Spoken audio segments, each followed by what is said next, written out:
who is probably the most important one, and that is your customer or the consumer. Every company knows this.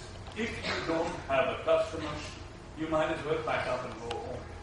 He is indisputably, or she is indisputably, the most important stakeholder in your enterprise.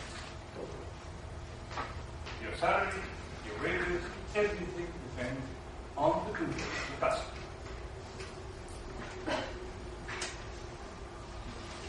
Let's have a look at how stakeholders are treated. If a union leader comes to the managing director of a company and says the union feels about this, or workers feel about this, the managing director immediately reacts.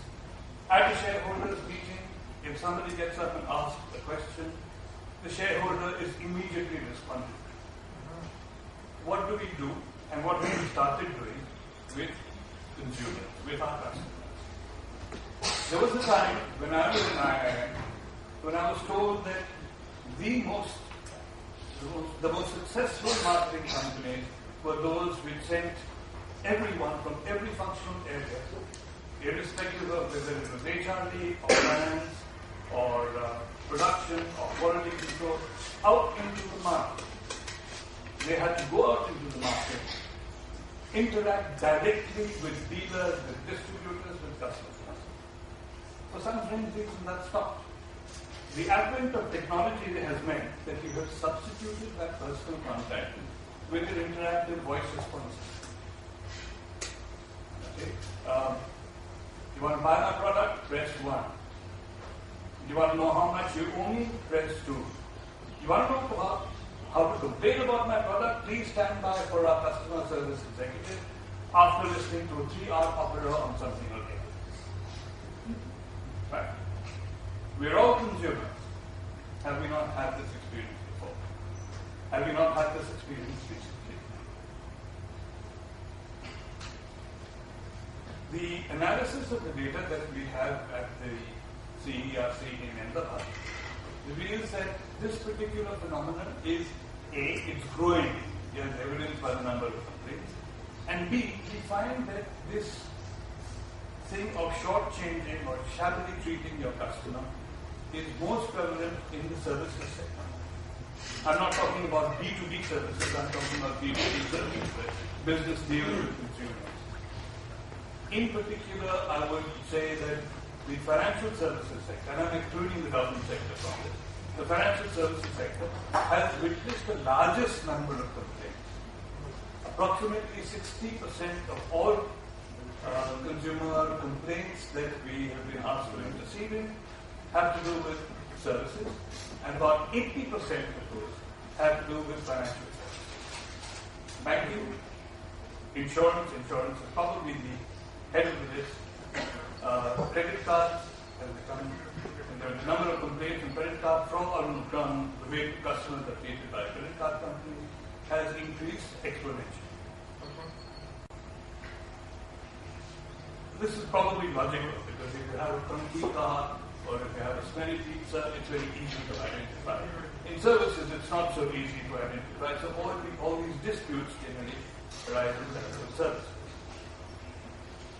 If the customer is the most important person on our premises, as Gandhi said, or if we realize that he is the most important stakeholder to a company, why is he being treated in the manner that he is or she is today? That is a question I would rather leave to the for open discussion.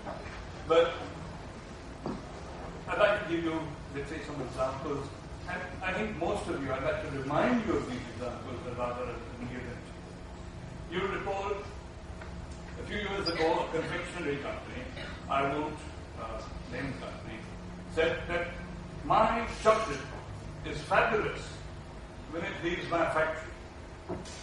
But it's poor storage and poor transportation conditions which have led to this particular defect. And the customer getting it. Hang on. Didn't your own salesman use the roadside tobacconist shop, your panwala, to peddle your confection? and say, my product is great when it left the factory.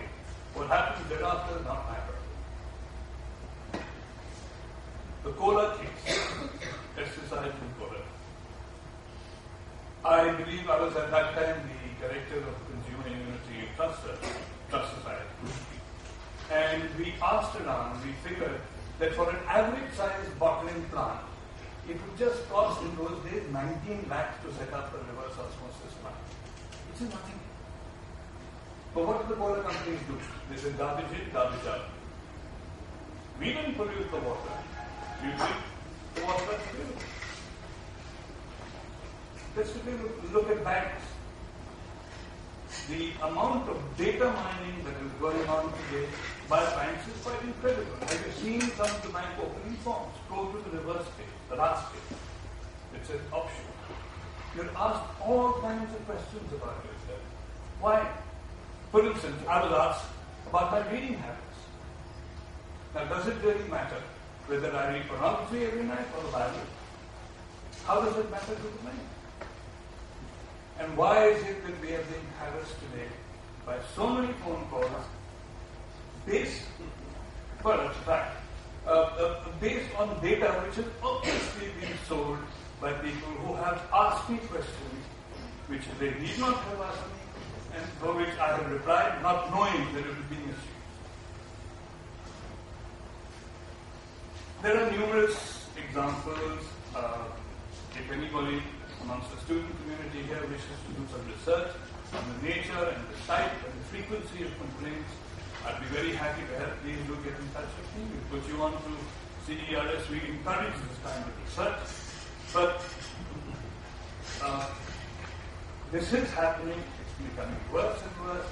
And I ask you, if we are talking about corporate social responsibility, why are we shortchanging the most important stakeholder? That is the question I would like to leave for the student community here. This presentation was actually aimed at the student community. So I'll close by saying that, look, for the student about to become a professional manager, the present state of affairs poses both an opportunity as well as a threat.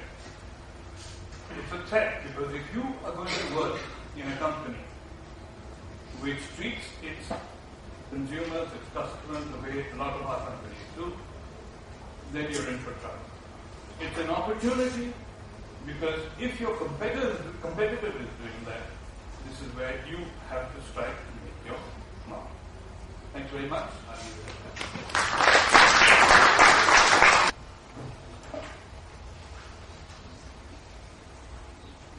Sorry about the audio.